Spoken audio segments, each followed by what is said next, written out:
Voilà, on va commencer. Je pense qu'il y a des gens qui seront retardés, d'autres excusés. Des cas de Covid aussi, donc on souhaite un bon rétablissement à tous ceux et celles qui l'ont rattrapé. Euh, nous avons du Covid dans les élus, voilà, donc je souhaite un bon rétablissement à Fabien Joyeux, à Marie-Jo Allen, voilà, et d'autres personnes qui sont malades et qui sont chez eux. Voilà, donc j'ai souhaité qu'ils restent chez eux, même voilà, s'ils pouvaient sortir un petit peu, voilà. On ne va pas prendre de risques, il y en a suffisamment autour de nous. Bien, allez, fondation secrétaire de séance, comme secrétaire, la proposition à faire, c'est Éléonore, qui s'est proposée secrétaire de séance. Merci. Donc, l'appel nominal des conseillers municipaux par la secrétaire. Voilà, s'il te plaît. Marie-Josée Allen, absente, a donné pouvoir à Bruno Maury. Éléonore Barthes, présente. Pierre Bertorello. Présent. Philippe Bory. Présent. Carlos Bicot. Pascal Bousquet. Retardé peut-être. Sybille Cazot. Jean-Luc Chabozy. Maurice Combe. Oui. Philippe Coste, absent, a donné pouvoir à Didier Robert. Claudine Dallery. Sandra Dulus, retardée. Joël Dolic. Florent Éveillard, absent, a donné pouvoir à Pierre Bertorello. Hervé Fournet-Fayas. Sandrine Fuster, retardée. Marina Garcia. Présente.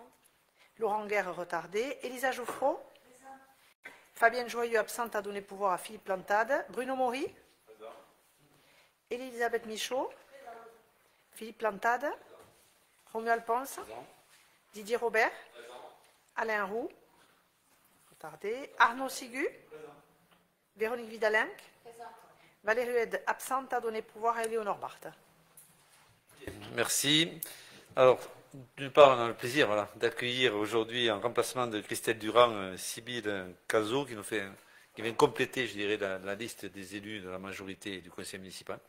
Donc voilà, Sybille, tu es la bienvenue. On aura ensuite deux délibérations qui te concernent, qui viennent remplacer les attributions et délégations de Christelle Durand. Donc voilà, tu es élu depuis un certain temps, puisque c'est à la décision de Christelle, mais voilà, c'est ton premier conseil municipal, donc bienvenue au sein de cette instance.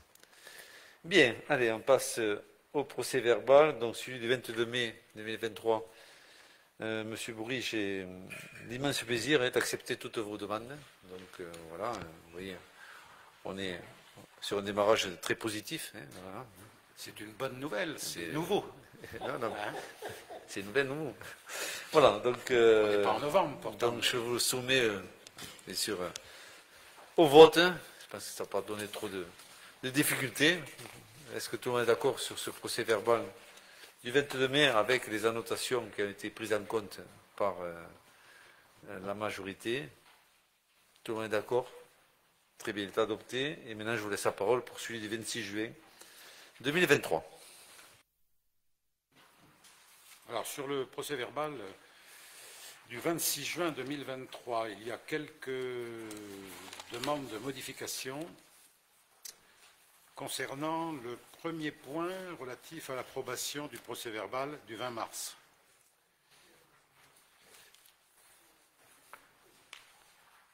Simplement reprendre ce qui a pu être dit suite à la position qui avait été effectivement de ne pas prendre en compte les modifications pour ce conseil municipal. Donc je souhaiterais qu'on rajoute, M. Philippe Bory ne peut que regretter que cette modification ne soit prise en compte car elle a fait partie des échanges que nous avons eus au cours du conseil municipal. Et M. le maire répond qu'un effort a été fait pour accepter toutes les modifications précédentes et propose de passer ce PV aux voix. Voilà pour ce qui concerne le PV de mars. Une deuxième modification qui concerne le PV de la séance du 22 mai. Avant que Mme Elisa Jouffreau demande les modifications, nous souhaitons pouvoir ajouter ce qui a été dit. Monsieur le maire s'adresse à Monsieur Bory en stipulant qu'à ce jour, il n'a pas eu d'éléments de réponse. Alors, M. Philippe Bory répond qu'il n'y a pas d'éléments de réponse et rappelle qu'il y a deux conseils. Nous avons expliqué que nous n'envoyions plus les demandes de modification en amont. Il n'est écrit nulle part que l'on doit le faire, c'était un accord tacite. Mais face au refus important concernant les modifications que nous demandons, depuis deux conseils municipaux, Au moment de l'approbation du PV, nous vous proposons les modifications.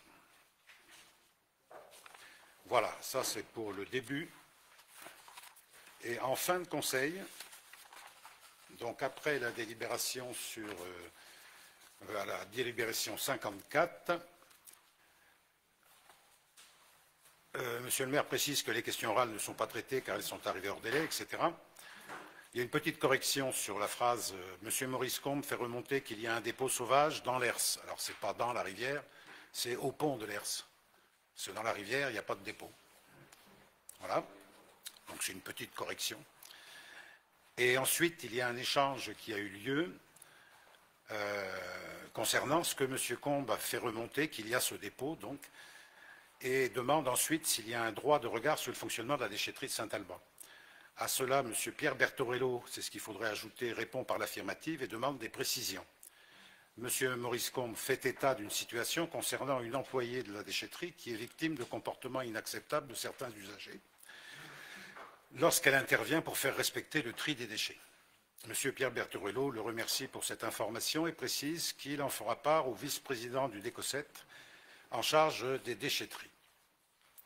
Et pour finir, une intervention que j'ai eue, M. Philippe Bory revient sur les questions orales en spécifiant que pour ce Conseil, il ne s'agit pas de nouvelles questions orales, mais de demandes de complément de réponse à des questions antérieures, pour lesquelles un engagement de réponse avait été donné.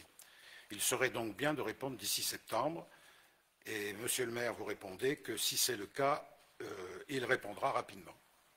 Voilà. C'était l'échange qu'il y a eu en fin de Conseil, avant la fin du Conseil. D'ailleurs, c'est chose faite.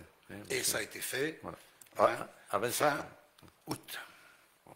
Effectivement. Okay. Et à ce propos, j'ai une petite intervention que je souhaiterais faire. Alors, ça ne concerne pas le PV, vous voulez peut-être mettre... De toute façon, ce PV, on ne va pas le mettre aux voix, puisque il faut... On va regarder si vos remarques, on les accepte ou pas. Voilà. Moi, la petite intervention concerne justement ce courrier.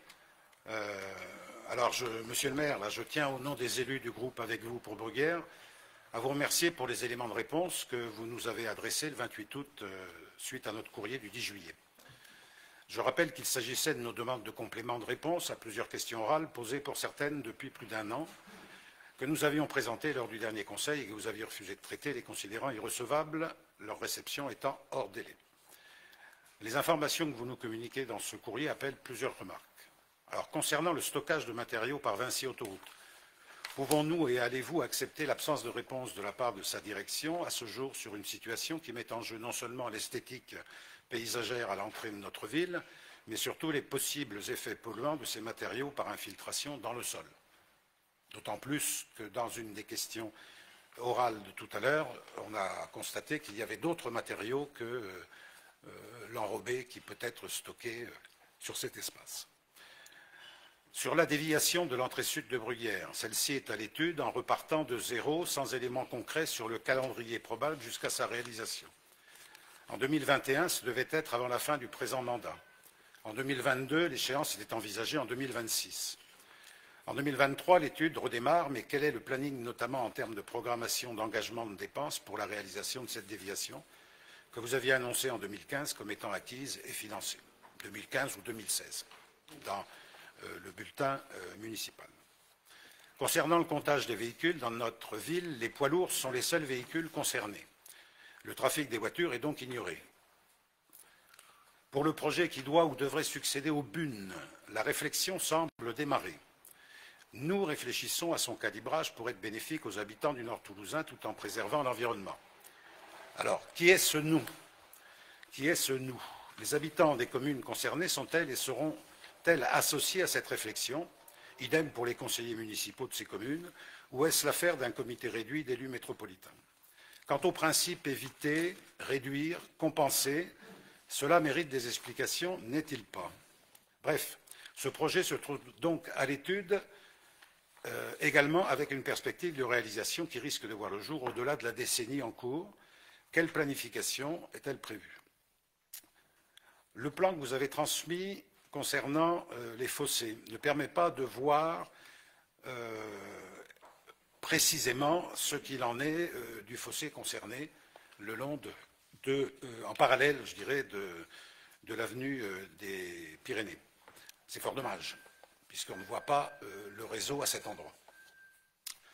Pour le panneau avertisseur de vitesse de l'avenue de Toulouse, les liens avec le prestataire évoqué dans votre réponse en conseil du 16 mai 2022 seraient-ils rompus? Par ailleurs, ce panneau ne fonctionne plus du tout, quelle que soit la vitesse, contrairement à votre réponse précisant que ça marche lorsque la vitesse est supérieure à 50 km/h. Enfin, si les contrôles de vitesse ont du sens en termes de sanctions pour dissuader, la dimension préventive de ce type de panneau serait à privilégier. Alors, quant à la date de visite des conseillers municipaux, des locaux et services municipaux, reportée depuis 2020, pouvons-nous fixer la date en fin de ce conseil? Et si nous vous remercions pour vos réponses, nous soulignons ici l'indigence de celles-ci qui ne permettent pas d'avoir d'éléments concrets en termes de réponses ou de solutions à apporter. C'est en suspens ou à l'étude sans échéancier. Enfin, nous vous remercions de bien vouloir informer le conseil municipal de la situation de la police municipale au-delà des éléments glanés dans les médias. Voilà ce que je souhaitais, au nom des élus avec Bruguière, préciser. Merci. Merci pour tout. On va passer aux décisions. Oui. Oui. Compte rendu, le dernier compte rendu, il manquait une personne, à la Madame Pascal Bousquet. Oui, c'est bon, c'est bon. Elle n'y est pas, nulle part. Elle nous l'a signalé et on a rectifié. Okay. Très bien. Vous ferez passer donc vos remarques, M. Bourri, et puis vous ferez des questions diverses la prochaine fois des policiers municipaux. Hein. Bien, je propose de commencer ce conseil municipal par les décisions. La convention d'occupation, c'est la première, du domaine public, occupation d'un plan d'eau plus espace terrestre attenant. Cette convention est signée suite à un appel à projet pour proposer des activités de divertissement et ou de loisirs sur la base de loisirs. Ils seront présents jusqu'à la rentrée de Toussaint, donc ça concerne des petits bateaux, on dit de façon singulière, et ça concerne un prix qui va de 2 € par jour pour l'électricité et une redevance de 15 € par jour, ce qui fait à peu près une somme espérée de 2125 € pour la pratique de ces petits bateaux et de la guinguette. Voilà. Donc, c'est le tarif qui a été proposé du domaine public qui concerne ce projet-là. Est-ce qu'il y a des remarques sur cette décision? S'il n'y a pas de remarques, je passe à la suivante, qui est la 15. La mise en place de tarifs bon plan pour le Bascala. Ça se fait l'été, souvent de façon régulière, puisqu'on offre des tarifs moindres pour ceux qui n'ont pas encore pris des places pour la programmation du Bascala. Là, c'est fini, ça se fait juste jusqu'au 31 août. C'est la volonté de promouvoir certains spectacles pour la première partie de la programmation, avec des tarifs avantageux jusqu'à fin août 2023. Donc voilà, donc pendant un mois et demi, on propose des tarifs plus attractifs, de façon à faire marcher un peu mieux la billetterie pendant l'été, ce qui est toujours intéressant, mais on n'a pas forcément envie de prendre des places l'été, donc c'est pour ça qu'on booste des ventes. Est-ce que vous avez des remarques là-dessus? Pas de remarques, je passe à la suivante, qui est la 16. C'est la mise en place de bons plans Bascala pour une programmation partie 2, donc c'est la deuxième partie, volonté pour toujours de promouvoir certains spectacles de la deuxième partie de la programmation, avec des tarifs avantageux toujours jusqu'au fin août 2023. Donc voilà, partie 1, partie 2, selon je pense, les semestres. Même cas de figure pour la 16. Pas de remarques, mesdames et messieurs. Donc on passe à la 17. Attribution du marché d'entretien des espaces verts communaux et fauchage. Alors il y a eu un petit changement. Donc le marché comprend deux lots. Lot 1, entretien des espaces verts, et lot 2, fauchage des fossés et bords de route. Les entrepôts retenus sont lot 1, terre idéale, Tare Vert, situé à Génas dans le 69. Bon, qui est une agence locale quand même. C'est pas, ils viennent pas de Génas pour travailler sur Bruguière. Hein. Ils vont se ruiner. Et lot 2, Pinson, paysage, situé à Fenouillet, surtout on va dire pour la création des espaces verts. Hein. C'était ce qu'on avait avant au niveau du lot 1. C'est ça, je crois, peut-être. Mais qui sont bien plus chers. Non, on n'est pas eu. On avait 3V. E3V, ouais, qui était multiplié par 3, le prix qu'on avait pendant les 2 ou 3 ans du premier marché. Donc voilà, je vous propose ça sur cette décision, donc de travailler donc avec Terre idéale, Tarven et Pinson Paysage, qui eux sont situés à Fenouilles. C'est toujours bon? Oui, M. Bourri. Une question par rapport au fauchage. Quels sont les secteurs précis qui font l'objet d'un fauchage? Alors là, il faudrait voir les... Si vous le savez, mais ça serait intéressant. Pas plus que ça, il y a des fauchages qui se font une fois ou deux fois par an et qui se font de façon à rendre propre les secteurs, surtout les cheminements piétonniers, comme les abords pour arriver à la fête locale. Voilà, il y a des périodes où on fait des fauchages, mais je dirais une ou deux fois par an maximum sur les secteurs que je pense connaître. Voilà. Mais ça, on peut vous le dire. À la limite, on demandera au service technique où c'est qu'on passe et voir un petit peu la fréquence. Hein. C'est bon, on passe au 17, 18, c'est la mise en place de tarifs billetterie promotionnels pour le Bascala. C'est là, ça concerne les CE. Mise en place de tarifs sur certains spectacles pour les CSE et groupes partenaires, donc sur les CE. Donc on a mis en place bien sûr ces tarifs. C'est toujours bon, on peut continuer. Sur la 19, c'est l'occupation d'un domaine public pour un food truck. Donc on a eu un food truck sur la période de l'été, là il est reparti. C'est une convention pour l'installation d'un food truck du 10 juillet 2023 au 11 août 2023 sur la zone Oro-Nord, sur la zone bien sûr face à l'autoroute, au péage. Il y en a eu pendant des années et là il y en a eu pendant l'été, de façon je dirais occasionnelle, mais peut-être qu'il risque un jour à revenir parce que j'ai eu le sentiment qu'il avait quand même un petit peu travaillé. S'il n'y a pas de questions, je passe sur la 20. Subvention sollicitée pour les dimanches en montagne. Donc c'est en famille, ouais. Demande de subvention CAF dimanche en famille. Subvention sollicitée pour les dimanches en montagne à Géla. Je ne sais pas si c'est une erreur ou si c'est bon.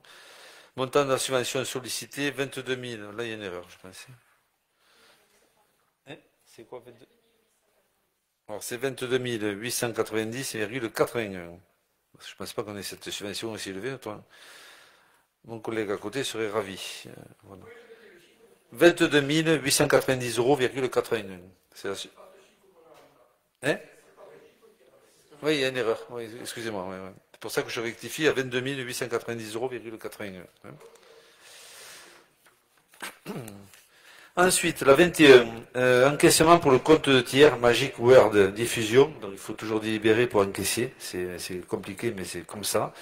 La convention doit permettre de mettre en vente les billets pour le Bascala pour le compte de Magic Word Diffusion. Donc voilà, donc il faut qu'on délibère, on fait qu'au moins tout au moins qu'on prenne une décision qu'on vous soumet aujourd'hui. Et la dernière, c'est la 22, c'est la convention à la ville de Toulouse pour la fourniture de repas par des cuisines centrales.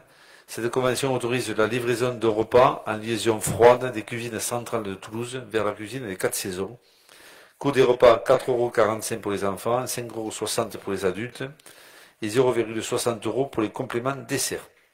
Voilà, donc on a été dépanné par la ville de Toulouse, que je remercie publiquement, là, par son président et par M. Bolzan, qui ont accepté de nous aider pendant la période des 8-10 jours pour lesquels on n'était pas fin prêt pour faire la restauration locale. Donc voilà, on a été dépanné sur les 4 saisons uniquement par la restauration toulousaine. Voilà, c'est des décisions que je vous soumets aujourd'hui. Et je vous propose de passer aux délibérations du conseil municipal. Alors, par la modification, la première, la 55, de la composition de la commission culture. Alors, si vous êtes d'accord, on ne va pas tout vous lire, mais et si vous êtes d'accord aussi, c'est comme on l'avait fait la dernière fois, c'est la reconduction à main levée et non pas bulletin secret, sachant que Sybille Cazot remplace Christelle Durand, hein, voilà, donc conseillère municipale démissionnaire. Et si vous êtes d'accord, on peut le passer au vote comme ça, à main levée. Est-ce que tout le monde est d'accord pour le faire à main levée? C'est bon, mesdames et messieurs les élus? Oui. Oui, bon, qui est contre le remplacement de Sybille Cazot pour Christelle Durand par Sybille Cazot? Qui est contre? Qui s'abstient? Tout le monde est favorable? Bien, écoutez, je vous remercie. Merci. On passe à la suivante, c'est pour le CCS. Alors, même cas de figure, hein, c'est la nomination de Sybille Cazot et savoir si M. Bory, vous êtes de nouveau candidat pour le CCS. Comme c'est écrit, on souhaite pouvoir changer. Oui. Et M. Maurice Combe le remplacerait. Donc il faut peut-être une autre délibération. Soit la modifier là. C'est par liste. C'est par liste. Ouais. Donc on va faire besoin, voilà ce qu'on souhaite. On va faire Madame Michaud, Fabienne Joyeux, Sandra Dilus, Joël Dolic, Sybille Cazot, Florent Veillard et Monsieur Combe, voilà, et moi-même président. On vous propose cette liste aujourd'hui par cette délibération pour siéger au niveau du CCS. Tout le monde est d'accord pour le faire à main levée? Pas d'objection? On va le faire. Donc qui vote contre ou des refus de vote? Qui s'abstient? Pas d'abstention? C'est voté à l'unanimité. Très bien. Écoutez, je vous remercie en tant que président aussi du CCS. Et on vous donnera très rapidement rendez-vous aussi au niveau du CCS pour vous présenter. On passe au point suivant. C'est le 57. C'est la désignation d'un référent déontologue pour les élus locaux. Alors, si vous faites grâce de lire la délibération, il s'agit de 3 personnes, 3 agents de la Haute-Garonne Ingénierie qui sont proposés. C'est ex-ATD, Agence technique départementale, c'est ça, au territorial, c'est ça, départementale. Donc ils sont là pour vous aider si vous avez une question sur le respect de la charte de l'élu local. Voilà. En gros, je sais pas, vous êtes la femme d'un élu, le mari, il y a un projet, vous êtes entrepreneur, vous devez savoir si vous pouvez ou pas candidater. Voilà, donc vous appelez ces personnes-là qui vous diront exactement si vous pouvez le faire ou pas. Bon, c'est personnel, c'est anonyme, donc vous pouvez questionner ces 3 personnes-là de façon très discrète et leur demander si vous pouvez ou pas faire cette démarche en tant que conseiller municipal, adjoint ou maire. Voilà, pour nous, c'est des conseillers. Voilà, c'est pour moi également. C'est anonyme, c'est personnel. C'est que sur soi, ça ne prend pas les autres services ni des autres personnes. Voilà, et c'est gratuit également. Voilà, donc ça permet parfois d'avoir un cadre et savoir que dans ce cadre-là, on est en toute légalité dans les démarches qui sont les nôtres. Bon. Ça touche aussi des entreprises, voilà, qu'il n'y ait pas de problème entre des personnes. Je pense qu'il y a des chefs d'entreprise autour de cette table, s'ils veulent candidater pour un 3e groupe scolaire, c'est une plaisanterie. Mais voilà, là c'est juste pour savoir exactement ce qu'on peut faire ou pas. Voilà, donc c'est... je ne sais pas s'il y a des questions là-dessus, si vous voulez que je vous lise ou pas la délibération, en fait grâce ou pas. Est-ce que c'est clair pour tout le monde? Donc, ces 3 personnes, elles sont nommées, je pense, dans la délibération. Il s'agit de Sébastien Venzan, Richard Lagarde et Sandrine Barrère. Voilà, ce sont les 3 personnes qui sont ex-ATD, qui sont maintenant agents Haute-Garonne Ingénierie. Est-ce que c'est clair pour tout le monde? Oui. C'est bien. Oui, on encadre. On a une charte qu'on a signée au début de ce mandat, je vous le rappelle, en 2020. Voilà. Oui. Bon, là, c'est ce qui a été voté oui, je pense que c'est... au gouvernement dernièrement au mois d'août, là. Ok. Voilà, nous on l'applique dès que possible, voilà, au conseil de septembre. C'est bon, je peux le passer au vote. Donc qui vote contre? Qui s'abstient? Tout le monde est favorable. C'est voté à l'unanimité et je vous en remercie. On passe au point suivant, qui est la 58. Non, je me suis trompé, peut-être que ça va trop vite. C'est ça, 58. C'est M. Bertorello qui va prendre le relais pour, je crois, 2 ou 3 délibérations. Vas-y, Pierre. Bien, merci. Donc, ça, c'est pas nouveau. C'est des délibérations que nous prenons tous les ans. Donc, il s'agit pour la première du recrutement de 2 assistants territoriaux d'enseignement artistique non titulaires. Donc, comme tous les ans, en fait, on lance un poste d'assistant territorial d'enseignement pour la partie trompette et on fait la même chose pour la partie batterie. Voilà. Je vous fais grâce à toute la délibération. C'est ce qu'on recrute. C'est classique, ouais, tous les ans. Pour le fonctionnement de l'école de musique. Donc on va la passer aux voix. S'il n'y a pas de questions, je vous propose de la passer aux voix. Qui vote contre ou des refus de vote? Qui s'abstient? Tout le monde est favorable. C'est voté à l'unanimité. Et on passe au point suivant, toujours pour l'école de musique, pour le jury. C'est la 59. Là également, nous sommes sur une délibération que nous prenons tous les ans qui a pour but de créer le jury de l'école de musique. Donc, considérant que l'école de musique organise chaque fin d'année des examens pour évaluer le niveau des élèves, considérant que ces examens nécessitent le recrutement de jury et qu'il est nécessaire d'indemniser ce personnel extérieur en déterminant une indemnité horaire de vacation. Considérant la nécessité que le conseil municipal délibère pour arrêter le montant horaire de cette vacation, donc il est proposé de le fixer à 23,81 € brut pour une enveloppe globale de 50 heures en 2024, comprenant des heures d'examen oral ainsi que le temps nécessaire pour aller arrêter les notes et délibérer. Bien, merci Pierre. Est-ce qu'il y a des questions? Je ne pense pas. Je propose de le passer aux voix. Qui vote contre ou qui refuse de voter? Des abstentions? Toujours pas. C'est favorable et voté à l'unanimité. Très bien, je vous en remercie. On passe à la 60.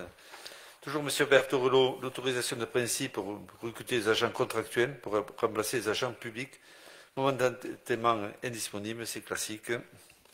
Oui, effectivement, c'est une délibération que nous prenons aussi tous les ans, qu'il est nécessaire de prendre tous les ans. Alors celle-là concerne donc, comme vous l'avez évoqué, Monsieur le maire, de recruter des agents contractuels pour remplacer des agents publics momentanément indisponibles. Vous avez dans la délibération l'ensemble des motifs qui sont retenus pour ce type de recrutement.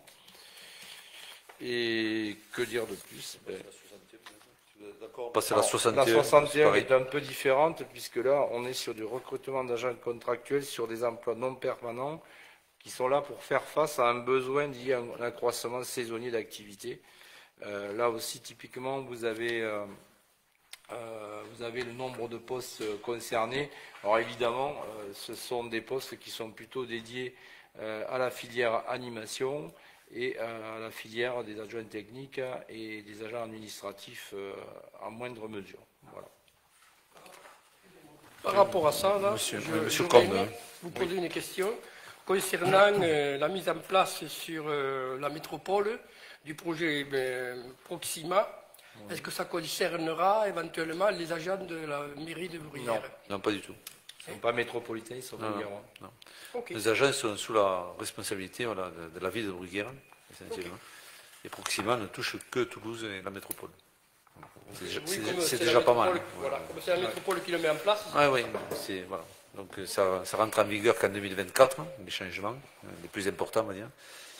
Mais voilà, nous, on n'est pas du tout touchés ou concernés du tout par Proxima. On l'est parce que je pense que ça va nous faciliter certaines réunions, notamment au niveau du pôle. Mais après, voilà, on verra à l'avenir si c'est bien ou pas. On va faire un point. Là, sur la 60 et 61, je vous propose de la passer en même temps, si vous êtes d'accord, bien sûr. Qui vote contre la 60 et 61? Ou refus de vote? Qui s'abstient? Tout le monde est favorable. Les deux sont votés à l'unanimité. Écoutez, je vous en remercie. On passe à la 62, c'est l'adhésion à la convention de participation en santé à compter du 1er janvier 2024 à le centre de gestion de la Haute-Garonne. Pierre. Oui, merci, monsieur le maire. On peut la lier peut-être à la 63 parce que finalement, en fait, on est sur la même logique à partir de janvier 2024, que ce soit pour la partie santé ou que ce soit pour la partie prévoyance. En fait, on a une obligation, c'est le cas aujourd'hui dans le secteur privé, mais dans le secteur public, maintenant, on demande aux employeurs, ils doivent obligatoirement proposer et participer financièrement à la prise en charge d'un contrat de santé pour leurs agents. C'est nouveau, à la fois sur l'aspect santé, sur l'aspect prévoyance. Nous avons fait, comme beaucoup de collectivités, le centre de gestion qui regroupe l'ensemble des collectivités de Haute-Garonne a lancé une consultation et nous sommes raccrochés à la consultation du centre de gestion, qui a retenu la mutuelle nationale territoriale. Voilà. Donc l'ensemble des agents qui le souhaitent, alors je précise qui le souhaitent parce qu'à ce jour, je ne sais pas vous dire quels sont les agents qui seront intéressés par cette mutuelle, puisque si les agents ont un conjoint, ils ont le choix de choisir celle qu'ils considèrent la plus avantageuse. En tout cas, pour nous, c'est la mise en place comme dans d'autres communes voisines. Je pense que nos collègues dans les communes limitrophes ont fait quasiment le même choix. Donc, cette délibération, ces deux délibérations, en fait, permettront de lancer à partir du 1er janvier 2024 cette couverture mutuelle qui est quand même importante. Voilà. Alors, ça a un coût, évidemment, mais comme pour tout employeur. Est-ce que vous avez des questions, messieurs, mesdames? C'est bon, c'est clair? C'est la loi. Ouais. Donc, 62, 63, on vous propose de le passer groupé. Est-ce que, s'il n'y a pas de questions, est-ce qu'il y a des votes contre ou des refus de vote, des abstentions? C'est voté à l'unanimité. Écoutez, je vous en remercie également. On passe sur la 64, pardon. Ça va tellement vite que je vais moi aussi. Alors, c'est l'adhésion à la mission de médiation proposée par le Centre de gestion de la fonction publique territoriale CDG. Alors, ça ne vise aucun service, hein, Monsieur Bourri. Voilà, on n'est pas spécifiquement sur la police. Hein. Là, c'est une convention qu'on va passer avec eux pour accompagner, quel que soit le service, tous les agents pour lesquels on souhaiterait avoir cette mission. C'est pas spécifique à un service ou à un autre. C'est une délibération qui va nous permettre, le cas échéant, on espère le moins souvent, à faire appel au CDG, voilà, de façon ponctuelle, pour des besoins, je dirais, de service et parfois des besoins de médiation, parce que bon, on aime bien aussi s'entourer de gens extérieurs et compétents. Monsieur Berthouré. Monsieur le maire, vous avez tout dit, donc que pourrais-je rajouter? Non, je rajouterais simplement qu'effectivement c'est un nouveau service hein, qui est proposé par le CDG 31, qui à mon sens est intéressant dans le sens où quand on a une problématique relationnelle entre les agents, les hiérarchies, etc., il est quand même intéressant d'avoir quelqu'un qui est un peu décoléré, enfin en tout cas qui est un peu décoléré pardon, du contexte. Donc voilà. Donc je pense que c'est pas une mauvaise chose. En tout cas, c'est un outil à user avec quand c'est nécessaire et quand on considère que c'est utile à la fois pour la collectivité en général, pour l'agent et pour la direction de la collectivité. Pas plus. Bien. Vous avez des questions, on pense? Alors, pour revenir à la police, peut-être, oui, peut-être faire appel à un médiateur, mais on n'est pas encore certain. Voilà, donc on fera état du choix dans les jours qui viennent. Il faut savoir que quand on fait un système de médiation, il faut l'accord des agents dans sa totalité pour faire une médiation. Voilà. Si les agents sont contre, bien sûr, on ne peut pas faire appel à un système de médiation. Voilà. Donc on verra à l'usage. Est-ce que vous avez des questions sur ce service qui peut servir éventuellement? Pas de questions, donc on le passe aux voix. Qui vote contre? Au refus de vote? Qui s'abstient? Pas d'abstention, donc voilà. Donc Sandra Dilus peut voter la 64, c'est à partir de la délibération 64. Elle est adoptée à l'unanimité. On passe sur la 65 qui est une DM, c'est la première de l'année. Ce qui est bien, je trouve, voilà, c'est que élus et services travaillent bien au niveau des finances. Monsieur Berthourino. Oui, merci. Donc, décision modificative, effectivement, c'est la première. Je ne suis pas certain que ce soit la dernière, mais en tout cas, celle-là, nous sommes tenus de la passer. Alors, nous avons informé la commission des finances en amont. On n'a pas eu le temps de caler une réunion, mais en tout cas, vous avez été au niveau de la commission des finances destinataire d'une note et de l'ensemble de cette délibération. On n'a pas eu de retour à ma connaissance, mais ceci dit, on va juste commenter, expliquer l'ADM. Donc la décision modificative, évidemment, a été nécessaire pour recaler notre budget par rapport à nos engagements budgétaires et en particulier par rapport aux travaux des groupes scolaires et de la restauration, avec une évolution des coûts liés à l'inflation. Donc il y a des corrections qui ont été opérées en fonctionnement et en investissement. Bon, vous avez le détail, hein, je peux vous le relire, hein, mais sur le chapitre 11, donc les assurances dommages ouvrages pour les travaux de construction de l'école, les 4 saisons et de la réhabilitation de la cantine scolaire du groupe scolaire Les Mésanges, ont la possibilité et seront transférés en fonctionnement. Pour nous, c'est un avantage puisqu'on peut faire un étalement. Donc sur le chapitre 42, afin de limiter l'impact budgétaire en fonctionnement de l'assurance dommages ouvrages, la commune, avec l'accord de la trésorerie évidemment, étale cette dépense sur la durée de la garantie, c'est-à-dire 10 ans.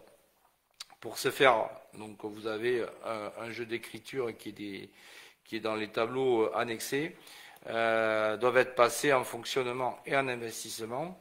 Donc en fonctionnement, doivent être émis 2 titres de recettes au compte 791, transfert de charges, des montants des assurances, donc 43 224,83 € pour les 4 saisons et 12 390,87 € pour la réhabilitation de la cantine scolaire du groupe scolaire Les Mésanges Bruguières, et 2 mandats au 68-12, dotation aux amortissements, des charges de fonctionnement à répartir pour constater les amortissements, donc à hauteur de 4 322,48 € et 1 239,09 €. Et donc sur le chapitre 66, l'emprunt de 600 000 € engendre donc des intérêts courus non échus à hauteur de 14 880 €. Vous avez le détail dans le tableau, donc intérêt 13 400 et ICNE 1480. Merci pour la lumière, c'est mieux. Donc ces dépenses seront équilibrées par un prélèvement sur le chapitre 22, puisqu'on a un chapitre dépenses imprévues, et par un crédit au chapitre 023, virement de la section d'investissement, ce qui nous fait sur la partie purement investissement un équilibre entre les dépenses et les recettes à hauteur de 55 615,70 €. De la même manière, sur la partie investissement, donc sur le chapitre 41, nous avons des régularisations comptables de transfert à l'intérieur de la section qui ont été opérées et donc qui nécessitent des crédits. 23 600 € pour l'école des 4 saisons et 48 420 € pour la réhabilitation. Donc ces régularisations sont liées à des transferts d'avance forfaitaire, du compte 238 vers le compte 2313 utilisé pour les travaux en cours. C'est purement comptable. Donc, sur le chapitre 40, la contrepartie du constat de l'amortissement des assurances dommages engendre des crédits au 48-18, donc reste à charge à étaler. Il en est de même pour le transfert des charges constatées en fonctionnement via le compte 791 qui est en comptabilité en dépenses d'investissement au 48-18. Sur le chapitre 16, donc, on a le déblocage de l'emprunt de 600 000 € qui génère du capital supplémentaire à hauteur de 12 000 €. Et donc sur les opérations construction de l'école des 4 saisons et réhabilitation de l'actuel groupe scolaire, face aux révisions de prix qui représentent à ce jour un montant non négligeable de 400 000 €, il convient de rajouter des crédits à hauteur de 331 000 € pour le second groupe scolaire et 5 000 € pour la réhabilitation du premier. Donc ces dépenses supplémentaires sont équilibrées par des crédits au chapitre 21, donc un virement de la section de fonctionnement aux articles du FCTVA et de la TAM, et du 23-13, et des prélèvements sur les investissements divers, les plantations, les autres agencements. Clairement, en fait, on a besoin de cette somme-là pour éviter, on espère éviter en fait de faire un emprunt supplémentaire. Donc on est allé chercher dans notre budget des lignes, de l'argent, de certaines lignes budgétaires qu'on a considérées non prioritaires. Donc on a diminué. Voilà, c'est un travail qui est assez important à faire, qui a été fait par le service financier et par la direction, et qui devrait, je l'espère, nous éviter de faire un emprunt supplémentaire. Voilà. Si tout le monde, comme on l'a demandé, tient ses engagements budgétaires jusqu'à la fin de l'année, aussi bien en fonctionnement qu'en investissement, on devrait normalement pouvoir payer tout ça sans avoir à faire un emprunt supplémentaire pour ce budget-là. Donc vous avez aussi en section d'investissement, tout le jeu en fait des sommes qu'on a redispatchées au niveau dépenses et recettes sur le budget. Voilà. Comme je le répète, tout ça étant lié à, vous n'êtes pas sans savoir que l'inflation a un impact sur l'ensemble des travaux réalisés par les collectivités. Toutes les collectivités sont un peu logées à la même ancienne, il n'y a pas que Bruguières, puisque nous avons été en contact avec le conseil départemental pour l'aspect subventionnement, Et ils sont également assaillis de demandes, hein, parce que tout le monde subit le coût des matériaux, le coût de la main-d'œuvre et les révisions de prix qui sont ce qu'elles sont. Voilà. Monsieur J'en ai Combe. terminé. Oui, c'est pour ça qu'à ce sujet, à l'époque, on avait demandé déjà de faire un emprunt qui était à des taux pratiquement à zéro, oui, et qu'aujourd'hui, évidemment, on n'a plus le même chiffre. Donc, effectivement, si on avait pris un peu d'avance à l'époque, on ne serait peut-être pas là aujourd'hui. Peut-être. Bien. Après, monsieur À Combe. l'époque, on n'avait pas non plus prévu qu'il y aurait une situation économique aussi compliquée. Voilà. Après, Bah, monsieur écoutez, Combe, en tout cas, nous, on assume notre budget, notre fonctionnement. Hein, voilà. après, monsieur Combe, vous savez, sur un budget de 7, Si on avait su, on n'aurait pas fait. Mais bon. sur une dépense entre 7 et 8 millions d'euros, on a emprunté 1,5 million.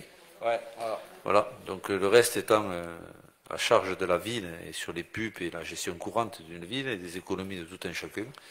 Voilà, après, moi je n'emprunte pas pour le plaisir d'emprunter, parce qu'emprunter, il faut rembourser quand même. Même si le taux était à 1%, ça fait quand même des charges en fonctionnement sur le budget. Et c'est pas là où nous sommes les plus riches en fonctionnement. Donc on a emprunté vraiment au minimum, et sans bien sûr, au départ, penser qu'on avait 600 000 euros de révision de prix, des matériaux aussi qui ont doublé. Voilà, on a fait une école qui est belle, qu'on inaugure jeudi, dont on est tous fiers, et, voilà, et qu'on assume largement le financement. Voilà. C'est ce qu'on va retenir. Bien. On est fiers d'avoir fait, effectivement, c'est un beau projet. Enfin, c'est plus un projet maintenant, parce qu'il y a une piste, mais qui a un certain coût. C'est un projet, je rappelle qu'on a mis 1,3 million dans la cantine, hein, pour avoir une cantine aussi qui soit apte aux normes, je dirais confortable, économe, voilà. Donc tout ça, on le fait grâce aux services, grâce aux élus, grâce aux commissions, grâce à tout le monde. Je le dirai jeudi dans un petit discours d'introduction. Mais voilà, maintenant, 1,5 million sur 7 ou 8, je pense qu'on est dans les normes d'endettement et on est toujours dans la strate par rapport à la population de désendettement de la ville. Voilà. Je ne parle pas de bon père de famille, ça va dire qu'on va dire. Bien. Est-ce qu'il y a d'autres questions, M. Bourri? Oui, là, il n'est pas question de mettre en doute la nécessité d'avoir un deuxième groupe scolaire. Il était temps de l'avoir. Mais il est vrai qu'on constate que par rapport à l'inflation, ce que le gouvernement ne fait pas ne permet pas aux collectivités locales, comme aux particuliers, de pouvoir compenser l'augmentation exponentielle des prix.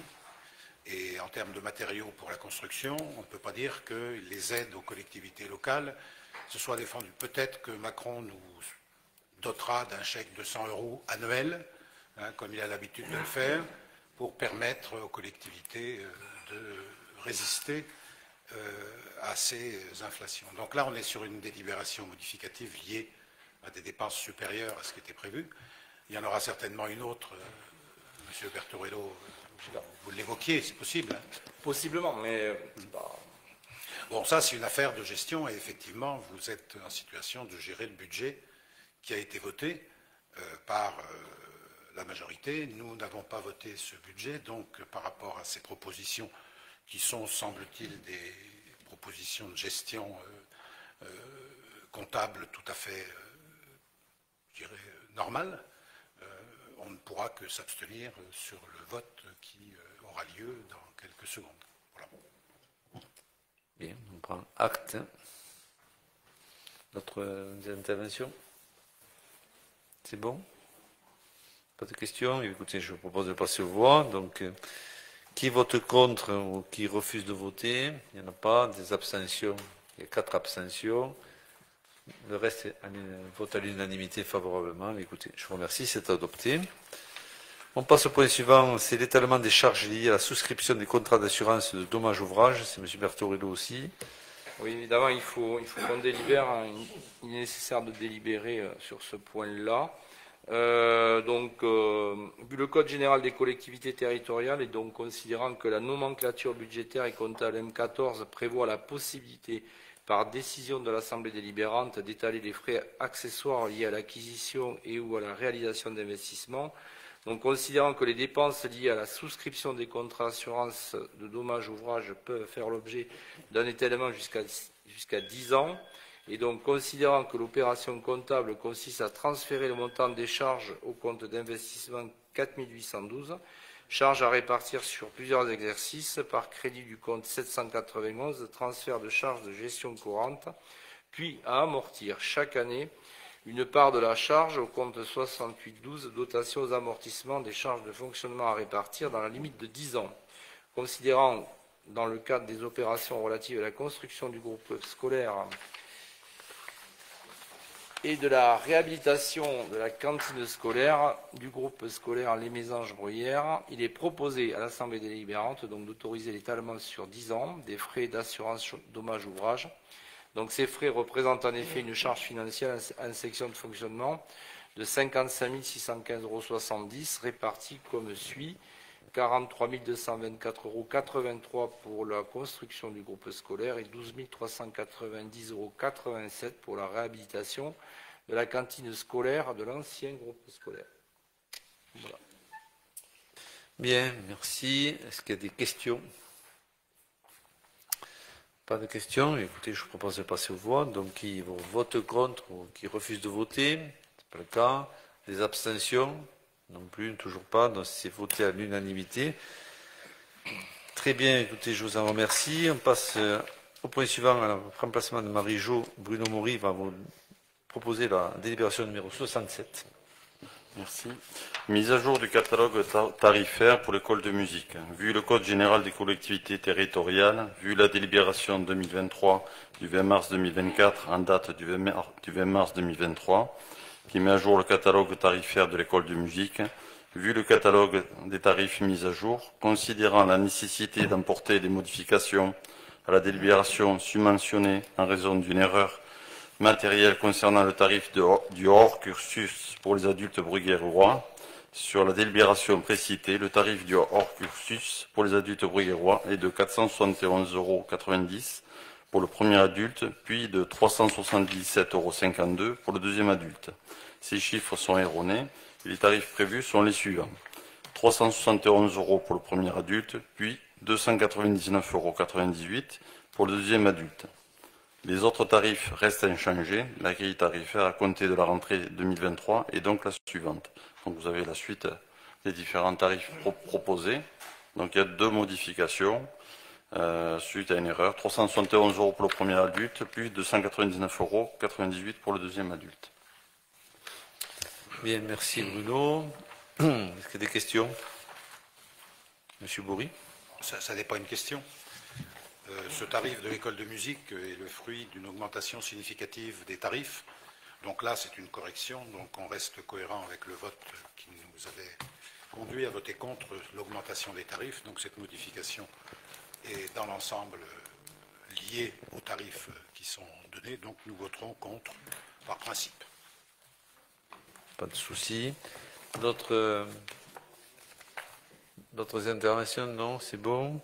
Écoutez, je vous propose de le passer aux voix. Donc, qui vote contre? 4 votent contre. Qui s'abstient? Pas d'abstention. Le restant à l'unanimité. Écoutez, c'est adopté et je vous en remercie. On passe à la 68. En remplacement de Fabien Joyeux. Ah, j'ai la pression. Je vais vous présenter cette délibération. Mise à jour du catalogue tarifaire pour l'occupation du domaine public. Donc, vu la délibération toujours la même, vu le catalogue des tarifs annexés à la présente délibération, considérant la nécessité de mettre à jour le catalogue tarifaire en ce qui concerne l'occupation du domaine public, afin de pouvoir répondre à la diversité des demandes. Il est proposé au conseil municipal de modifier la tarification de la zone 4, en mettant en place des tarifs mensuels et non pas journaliers. La grille tarifaire pour la zone 4 sera donc la suivante. Donc vous avez la zone 4 proposée, manifestation exceptionnelle, ponctuelle, spectacle, cirque, c'est 30 € par mois, c'est ça. Et c'était tout, je crois, voilà. Donc c'est de faire donc sur la zone 4 Euro Nord, bon, c'est lié un peu au food truck. Hein. On s'est aperçu que si on fait payer le food truck sur une année complète aux tarifs qui sont ceux qui ont été votés dernièrement, et non pas ce que je vous propose, on aurait des redevances qui seraient plus chères que chez Aslam, sur la place du village, donc de la ville, place centrale. Donc il faut qu'on puisse revoir ce tarif et l'adapter en fonction des demandes locales qui sont de plus en plus nombreuses et qui risquent à revenir d'ici les prochains jours. Voilà, donc on est sur des tarifs que vous avez là avant d'importer food truck à 30 € par mois, c'est ça, et non plus à des tarifs journaliers, comme c'était le cas, et qui faisaient des sommes assez importantes, qui pourraient faire fuir, je dirais, les demandeurs. Est-ce que c'est clair pour tout le monde? C'est bon? Donc je passe aux voix, la 68, qui vote contre. Est-ce qu'il y a des refus de vote également? S'il n'y en a pas, est-ce qu'il y a des abstentions? S'il n'y a pas d'abstention, c'est voté à l'unanimité, c'est adopté, et je vous en remercie. Arnaud Sigu va vous parler de la 69, de la tarification de la restauration scolaire pendant la période des travaux. Alors, tarification de la restauration scolaire pendant la période des travaux, considérant que les travaux de réhabilitation de la cantine scolaire du groupe scolaire Les Mésanges Bruyères ont rendu impossible la confection et la fourniture de repas. La collectivité, pour assurer une continuité de service, a proposé des repas froids à tous les écoliers entre le 19 juin et jusqu'au 7 juillet, puis aux écoliers scolarisés sur Les Mésanges Bruyères entre le 4 septembre et le 15 septembre 2023. Donc il est proposé de réduire le prix de ces repas à hauteur de 50% pour les repas consommés sur ces périodes-là.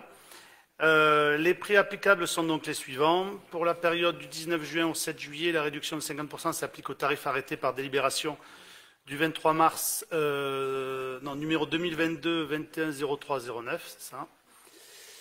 Donc vous avez le détail sur les tableaux, et pareil pour la période du 4 septembre au 15 septembre 2023. Toujours pareil, on applique 50% sur ces tarifs. Donc il est proposé au conseil municipal d'approuver le principe de réduction à hauteur de 50% pour les repas consommés pendant les périodes précitées et de faire appliquer les degrés tarifaires pour les périodes précitées. Voilà. Bien, merci Arnaud. Des questions? On l'avait déjà pris un peu dans ce sens. Pas de questions, donc je propose de passer aux voix. Qui vote contre ou des refus de vote? Des abstentions? Pas d'abstention, c'est voté à l'unanimité. Très bien, et adopté, je vous en remercie. On passe au point suivant, c'est les demandes d'admission en non-valeur classique. Monsieur Bertorello, il y en a très peu. A priori, oui, cette année, on n'en a pas beaucoup. Donc, comme à l'habitude, en fait, nous sommes obligés de délibérer sur des personnes qui n'ont pas payé et qu'on n'a pas pu surtout recouvrer. Voilà, tout simplement. La somme n'est pas très élevée. Bon, c'est toujours quand même 936 €. Ça concerne principalement et uniquement, je pense, toute la partie enfants, jeunesse, tout ce qui est à la haie, etc. quoi. Voilà. Je me rappelle que l'année dernière, c'était plus élevé que ça. Ouais, c'était aux alentours de 5 000 €, je crois. Ouais. Bien. Est-ce qu'il y a des questions, interrogations? Non. Je passe au vote. Donc, sur la 70, demande d'admission en non-valeur, qui vote contre? On refus de vote. Qui s'abstient? Pas d'abstention. C'est voté à l'unanimité. C'est adopté. Le point suivant, M. Bertorello, de l'adoption d'une convention entre Toulouse Métropole et la commune au titre de fonds de concours métropolitain au bénéfice des projets communaux participant à la résilience et à la réduction des gaz à effet de serre. Je crois que vous avez la convention qui est annexée quelque part.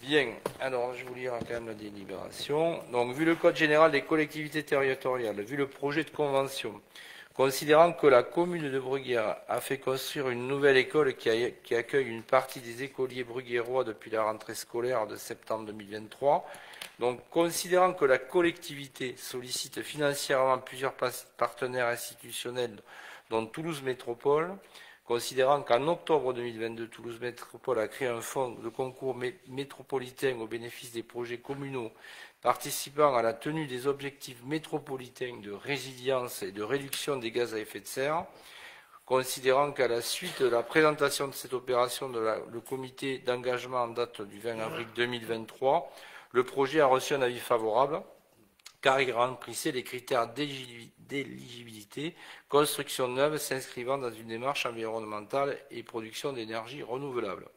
Toulouse Métropole a donc souhaité participer au financement du projet, construction d'un groupe scolaire pour un montant de 150 000 €, car le projet s'inscrivait dans une démarche de transition énergétique et écologique.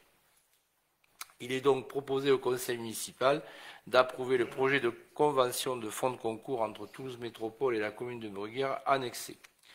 Donc, tout est dit dans la délibération. Évidemment, je reviendrai sur la démarche de transition énergétique et écologique. Ce projet, en particulier avec la géothermie, et de par sa construction aussi, est plutôt très très bien placé dans ce domaine-là. La métropole donc s'était engagée à soutenir ce type de projet. Et je pense qu'on peut la remercier. Et en tout cas, on a fait ce qu'il fallait finalement pour être dans ce débat-là. Je rajouterai simplement qu'il va falloir peut-être s'habituer à ce genre en tout cas de démarche, puisque l'État et le dernier rapport que j'ai vu passer de la Chambre régionale, de la Cour des comptes, pardon, donne quand même une orientation sur le budget, le projet de loi de finances de 2024. Avec un fléchage, et je pense que peut-être le président en a parlé cet après-midi, mais enfin je ne l'ai pas écouté, mais en tout cas sur le fléchage des aides de l'État vraiment orienté sur tout ce qui est projet de transition écologique, ce qui n'est pas en soi une mauvaise chose, au contraire. Voilà. Bien. Donc on va toucher les 150 000 euros, mais surtout on a été un des premiers à avoir un dossier complet. Et donc c'était une commission que présidait Joseph Carle. Voilà, il y avait 3 sommes fléchées, c'est-à-dire 150 000 euros pour notre strate, et après ça allait jusqu'à 300 000 euros, je crois, les études. Voilà. Mais nous, on bénéficiait de 150 000 euros la première année, puisque c'est étalé sur 3 ans, des versements métropolitains. Est-ce qu'il y a des questions? Pas de questions, je peux le passer aux voix. Donc, qui vote contre? Refus de vote. Qui s'abstient? Pas d'abstention, c'est voté à l'unanimité, c'est adopté et je vous en remercie. Flamène Joyeux, je prends le relais sur la 72, adoption d'une convention de reversement partiel de la TAM instaurée sur le territoire de la commune secteur développement habitat. Vu la délibération de Toulouse Métropole du 15 octobre 2020 qui crée un secteur de développement d'habitat avec un taux de TAM à 16% sur le territoire de la commune de Bruguière, et qui précise que la TAM a vocation à financer la réalisation d'un nouvel établissement scolaire et la réa de la cantine scolaire, c'est le cas. Vu le projet de convention entre la commune et Toulouse Métropole, considérant que la législation précitée prévoit les éléments suivants, Toulouse Métropole bénéficie du plein droit de la part intercommunale de la TA, c'est-à-dire le produit correspondant à la part de 5%, 5% revient toujours à la métropole. Il est possible d'instaurer un taux majoré de taxes d'aménagement dans certains secteurs par une délibération motivée, ça a été le cas. Les établissements publics de coopération intercommunale EPCI reversent tout en partie de la taxe d'aménagement leurs communes membres ou groupements de collectivités compte tenu de la charge des équipements publics relevant de leurs compétences. Considérant qu'au regard de ces dispos, il convient de préciser que c'est Toulouse Métropole qui encaisse l'intégralité des recettes liées à la TAM, et qu'un reversement est ensuite opéré par Toulouse Métropole à la commune. Pour ce faire, une convention de reversement est nécessaire. Il est proposé au conseil municipal d'approuver les termes de la convention de reversement entre la commune et Toulouse Métropole, d'autoriser monsieur le maire à signer la convention de reversement telle qu'annexée à la présente délibération et toutes les pièces nécessaires à l'exécution de la présente délibération, d'inscrire à la recette au budget principal de la commune de Bruguière. Donc, pour titre d'exemple, on a perçu 107 624 euros. 107 624 000 euros ont été perçus. Il reste à percevoir 187 810 euros. Donc la convention portera bien sûr sur le reliquat de 187 810 euros que Toulouse Métropole nous doit. Et il attend bien sûr la délibération et la convention pour nous les verser. Ce qui sera une bonne chose, parce qu'on l'a forcément intégré dans le budget. Voilà. Donc c'est plus une régule, mais bon. Ouais. Mais c'est indispensable pour l'équilibre de notre budget. Est-ce qu'il y a des questions? Non. Donc, tous les ans, ce sera pareil. On fera délibérer. On va l'habitude de faire plus de pubs que de temps, mais c'est aussi l'équilibre financier de faire des temps, parce qu'on reçoit tous les 2 ans, ou tous les ans, des opérations qui ont été faites il y a 2 ans, mais ça nous permet aussi d'avoir des rentrées financières régulières sur les budgets communaux.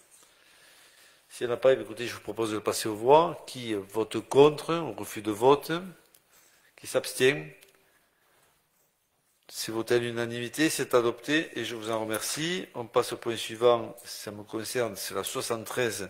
Adoption d'une convention de servitude entre la société Enedis pour la parcelle AD 0051 située route de Gratentoir à Bruguière, à l'angle du lotissement des Hespérides. Vu le code de l'énergie, notamment l'article L323.3 et les suivants R323.1, vu le projet de convention tel qu'annexé à la présente délibération, considérant la nécessité de conclure une convention entre la société Enedis pour autoriser une servitude de passage sur la parcelle AD 0051 située route de Gratentour. Il est proposé au conseil municipal d'adopter les termes de la convention tels que présentés en annexe. Il est proposé au conseil municipal d'approuver les termes de la convention entre la commune et Enedis, d'autoriser monsieur le maire à signer la convention telle qu'annexée à la présente délibération et toutes les pièces nécessaires à l'exécution de la présente délibération. Donc, pour faire simple, le coffret Enedis est sur notre parcelle, à l'angle du lotissement des Hespérides, à l'entrée du lotissement, sur la droite, vous avez un coffret assez important. Et pour connecter Caillot, l'opération c'est juste en face de logement, ils ont besoin d'une autorisation de passage et pour se connecter sur le coffret. Voilà, c'est tout simple, mais comme c'est sur une parcelle communale, on doit bien sûr conventionner et les autoriser à connecter le lotissement. Alors, si vous ne voulez pas de lotissement, vous n'autorisez pas la connexion. Voilà, c'est tout simplement ça. Et quand ils sont privés, ils n'ont pas besoin, bien sûr, quand ça appartient à Enedis, ils n'ont pas besoin d'autorisation. Voilà. Des questions? Non? Toujours pas? Alors, écoutez, je passe au vote. Qui vote contre? Ou des refus de vote? Qui s'abstient? C'est voté à l'unanimité, c'est adopté. Et 2 points suivants, remplacement de Philippe Coste, c'est Didier Robert qui vous les présente, c'est la 74 et la 75. Vu la demande de la commune du 15 février 2023 concernant la rénovation de l'éclairage sur le parking du stade pour l'extinction, le SDEG a réalisé l'étude de l'opération suivante. Dépose de 17 appareils d'éclairage public existants, fourniture et pose de 10 lanternes d'éclairage public équipées de lampes LED 45 watts et d'un optique asymétrique routière sur mât de 10 mètres existants. Fourniture et pose de 4 lanternes d'éclairage public équipées de lampes LED 30 watts et optique asymétrique routière à poser sur crosse existantes sur la façade du bâtiment. Fourniture et pose de 3 ensembles d'éclairage public composés d'un mât de 4,5 mètres de hauteur supportant une lanterne résidentielle équipée de lampes LED 34 watts. Compte tenu des règles applicables au SDEG, la part restante à la charge de la mairie se calculerait comme suit. TVA récupérée par le SDEG 4 547, part du SDEG 11 550, part restant à la charge de la commune 12 842, ce qui fait un total de 28 839 pour cette opération. Avant de planifier les travaux correspondants, le SDEG demande à la commune de s'engager sur sa participation financière. Il est proposé au conseil municipal d'approuver l'avant-projet sommaire, de couvrir la part restant à la charge de la commune par le biais de fonds de concours, de verser une subvention d'équipement, autres groupements, au SDEG pour les travaux éligibles en inversement unique à l'article 204-158 de la section d'investissement. Donc ça, c'est pour la 74. On vote les deux en même temps ouais. Donc, on va passer à la 75. Vu la demande de la commune du 3 septembre 2021 concernant la mise en place de l'éclairage public sur la base de loisirs, il est prévu la mise en place d'un éclairage public respectueux de l'environnement et de la biodiversité, conciliant économie d'énergie, maîtrise des dépenses publiques et réduction de la pollution lumineuse. Les technologies les plus avancées en matière de performance énergétique seront mises en œuvre et permettront une économie sur la consommation annuelle d'énergie électrique environ 79%, soit 559 € par an. Compte tenu des règlements applicables au SDEG, la part restant à la charge de la commune se calculerait comme suit. TVA 8 228, part du SDEG 20 900, part à la charge de la mairie 23 238. Donc des travaux pour un total de 52 366. Avant de planifier les travaux correspondants, le SDEG demande à la commune de s'engager sur sa participation financière. Il est proposé au conseil municipal d'approuver l'avant-projet sommaire.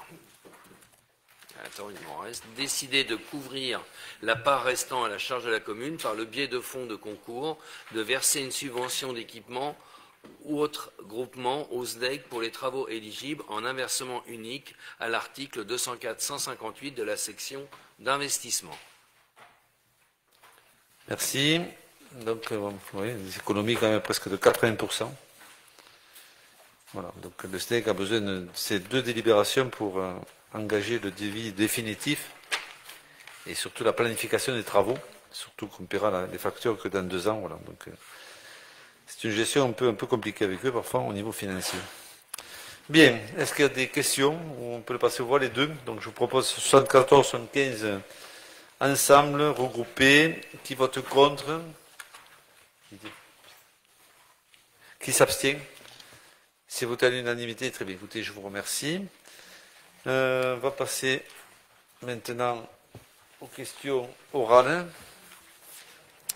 Avant, je vous rappelle qu'on a l'inauguration du groupe scolaire des 4 saisons jeudi à partir de 16h, je crois, si je me souviens bien. Donc rendez-vous sur site à 16h pour une visite de 1 ou 2 classes et ensuite les discours dans la petite salle et ensuite un petit pot qui va être fait par la cantine municipale.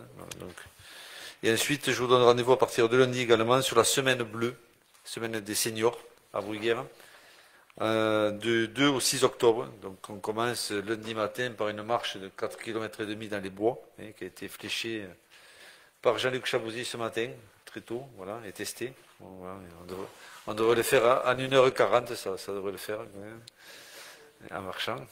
Voilà, donc rendez-vous lundi, ensuite plusieurs ateliers, un concours de pétanque l'après-midi, voilà, il y a des animations, gymnastique. Voilà, gendarmerie. Voilà. Voilà, donc vous avez tout, et je vous invite bien sûr à participer aux ateliers, tout au moins ceux qui ont envie et qui ont l'âge.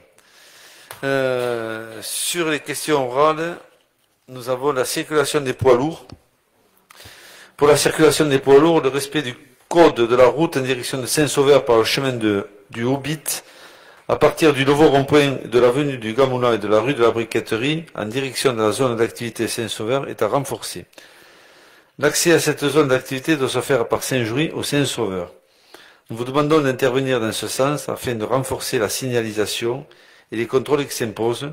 Que comptez-vous faire, monsieur le maire? Ce que je vous propose, c'est tout simplement compliqué de rajouter de la signalisation, après bien sûr consultation des services, de l'élu travaux Philippe Coste. Par contre, bien sûr, je m'engage à renforcer les contrôles de la police municipale dans ce secteur. Donc voilà, ils le font, mais on va demander un peu plus de monsieur comme... Effectivement, on a remarqué, j'ai eu une embrouille avec ceux qui portent les conteneurs, là, et où le responsable d'entreprise est venu me dire que de toute façon, pour eux, c'était plus court de passer par là, et qu'ils ne s'embêtaient pas de passer par la route de Paris. Donc effectivement, ils s'en foutaient qu'on fasse la pression éventuellement. Mais à un moment donné, ce n'est pas normal que les camions passent, c'est interdit, donc ils ne savent pas, ils tournent, et à un moment donné, c'est dangereux maintenant qu'il y a l'école, c'est pour ça. Bien, écoutez, on va demander à notre police d'être un peu plus présente dans ce secteur. Mutuelle communale. Plusieurs communes proposent une mutuelle communale, exemple Aucanville. Pourrait-on envisager une démarche analogue à Bruguière pouvant faciliter l'accès à la mutuelle complémentaire, accessible pour nos concitoyens ou citoyennes, sans solution de couverture mutualiste? Alors, réponse. Notre commune a déjà proposé une mutuelle communale entre 2014 et 2017. Je sais, il y avait des permanences à côté de mon bureau. Ma commune, ma santé, c'était, à l'époque, c'était aussi sur 4 tours de tête. Je sais que, malgré de nombreux rendez-vous, aucun Briérois n'avait souscrit. Donc, et à partir de 2017, nous avons été informés par l'AMF qu'il était nécessaire, à la suite d'un changement législatif, de faire appel à un appel d'offres, une procédure bien lourde pour notre commune au regard de l'absence de demande. Donc, voilà, à ce jour, on n'a pas forcément une grosse demande, et ça serait compliqué de le mettre en place, surtout qu'on l'a mis en place pendant 3 ans, et ça n'a pas été très efficace. Troisième question sur 6. Circulation route Montauban. Quels aménagements routiers sont prévus afin de rendre possible sans danger l'accès des futurs habitants des nouvelles résidences en cours de réalisation sur la route de Montauban dont la circulation est très chargée aux heures de pointe?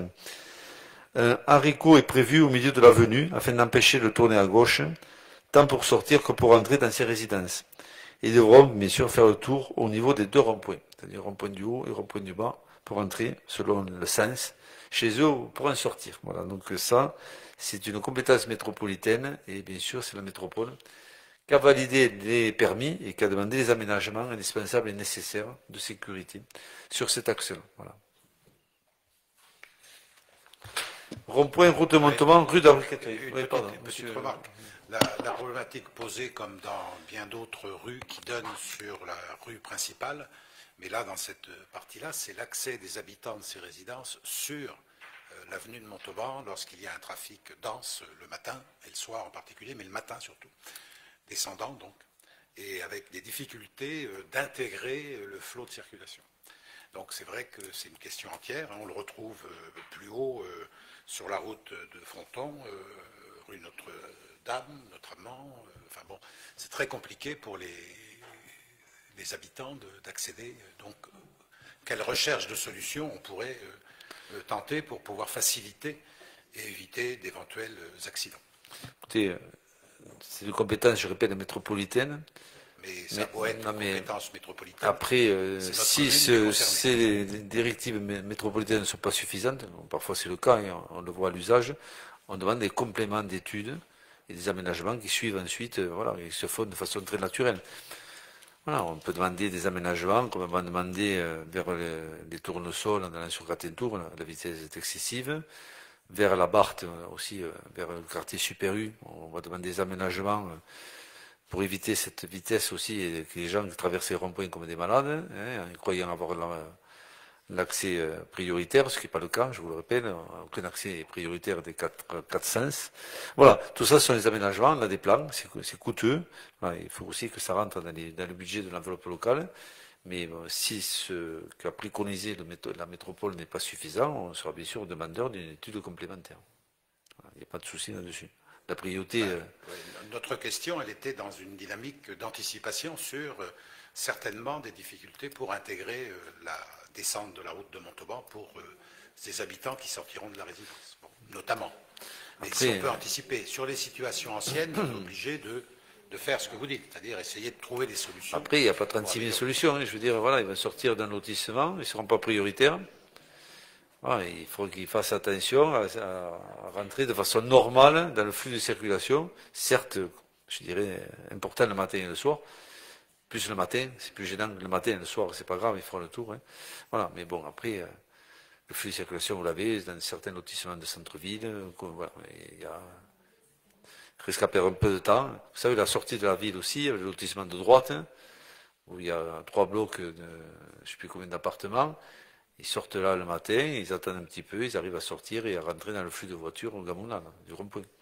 Voilà. Ça se fait naturellement. De toute façon, il y a un moment, on est limité. Voilà. Rond-point de Montauban, briqueterie, la limite d'arrêt des véhicules en bas de la route de Montauban, c'est au pressing, vous parlez là, sur le rond-point de la rue de la briqueterie et de la place de la République est trop en avant sur le rond-point, favorisant aussi l'avancée des véhicules venant de Fronton. Leurs conducteurs se considérant bien souvent comme prioritaires circulant sur le principal axe routier. Afin de limiter le risque d'accident, nous proposons que les modifs nécessaires soient mis en œuvre afin d'opérer un recul de l'arrêt des véhicules au bas de la descente de la route Montauban. La mise à l'étude de cette amélioration vous semble-t-elle possible? Donc il est vrai que la circulation au niveau de ce rond-point peut être dangereuse à certaines heures, on est conscient. Nous allons solliciter le pôle territorial nord de Toulouse Métropole pour étudier plusieurs pistes de sécurisation, dont celle que vous proposez. Voilà, peut-être bien marquer l'arrêt. Voilà. Après, c'est pareil, hein, on n'a pas 36 000 solutions. Hein, voilà, il faut contourner le rond-point. C'est de mettre, je ne sais pas, en termes de code de la route, de code de construction, ce qu'il en est par rapport mais bon, il y a des ingénieurs qui travaillent dans ce domaine, donc ils doivent savoir. C'est de savoir si on ne peut pas reculer l'endroit de l'arrêt pour qu'il soit moins avancé sur le rond-point. Oui, oui. Parce que la forme du trottoir avec un petit haricot pour empêcher le tourne à droite, hein, pour que tout le monde le ne fait rendre pas. difficile, même s'il y en a qui l'utilisent, on constate pour y passer très souvent, puisque j'habite par là, mais d'autres l'ont constaté, qu'on frise des fois l'accident avec des descendeurs un peu hâtifs et se sentant prioritaires.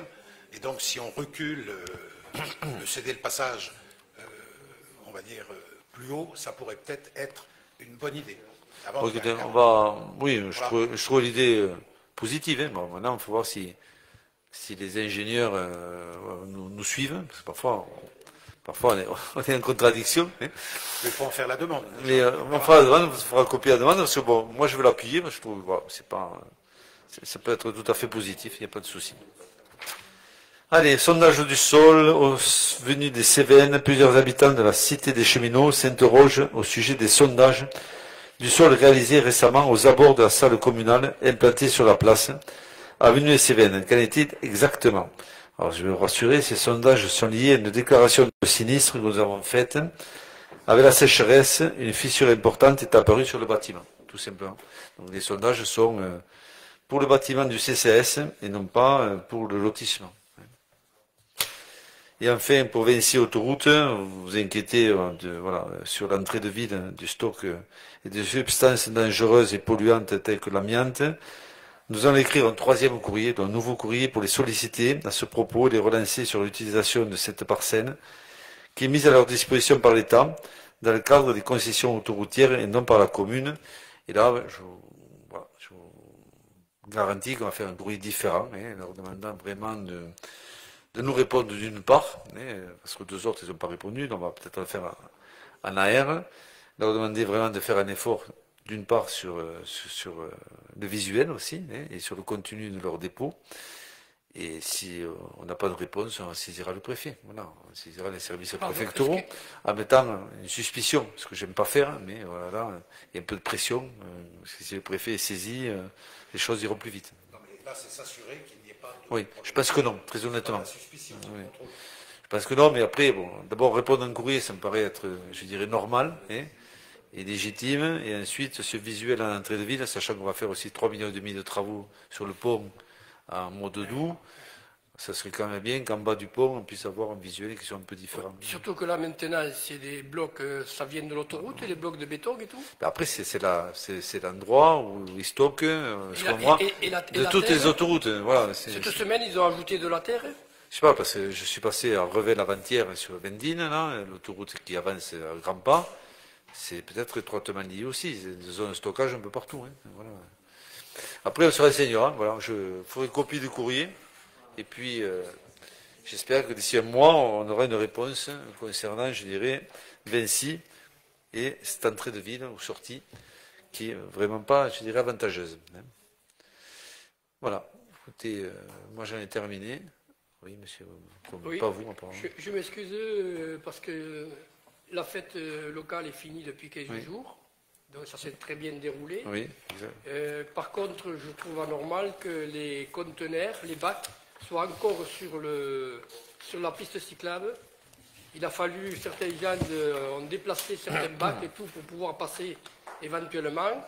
Sauf que ces bacs, la plupart, ils ne sont pas freinés, donc ce qui veut dire que s'il y a un coup de vague, on va retrouver les bacs sur la rue.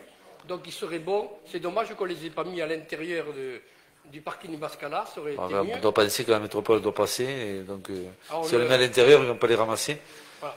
Donc, oui, mais bon. On va relancer les services demain. Ils sont vides, donc voilà, il faut qu'à un moment donné, on les sorte de là. Il n'y a pas de souci. Voilà. Ok.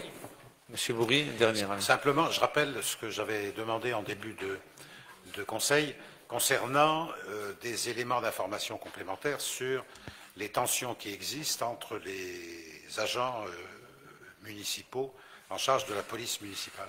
Pour avoir un peu plus d'éclairage, puisque c'est chose publique. Je vais le prendre comme une 7e question, vous êtes 8, donc ça, on va le rajouter. Faire très simple, très court. La police municipale, on a un problème de désaccord entre les agents. Voilà, un problème de compréhension et voilà, ils ne s'entendent pas du tout. C'est vraiment un problème interne qu'on en a un peu partout.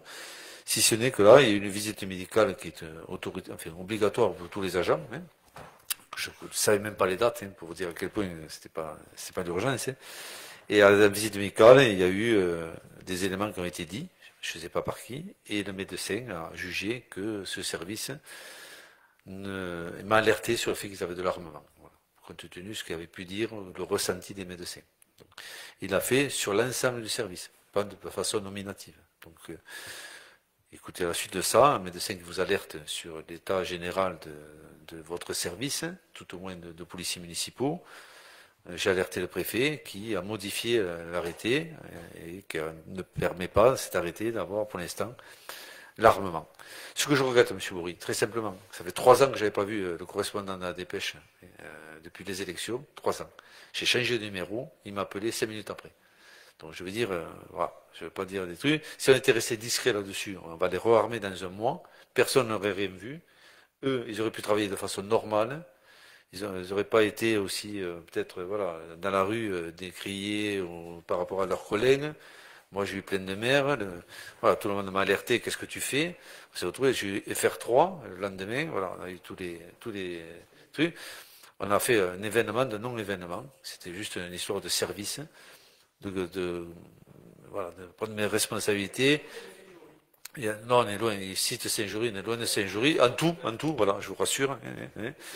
Et voilà. Et ça, je regrette ça. Voilà. Je regrette pour eux aussi, et pour nous, et pour la ville. Voilà. C'est pas glorieux, mais parfois il faut assumer ses faits, ses gestes. C'est ce que j'ai fait d'une façon très naturelle. Oui, mais bon, c'est latent. Il y a toujours eu des problèmes à la police. Vous savez, en plus, quand vous avez 3 personnes, c'est compliqué. Hein. Voilà, 3 et demi. Et c'est un service qui, depuis des années, est parfois boiteux. Et là, on est arrivé à un stade où il y avait vraiment voilà, une façon de travailler qui n'allait pas aux autres.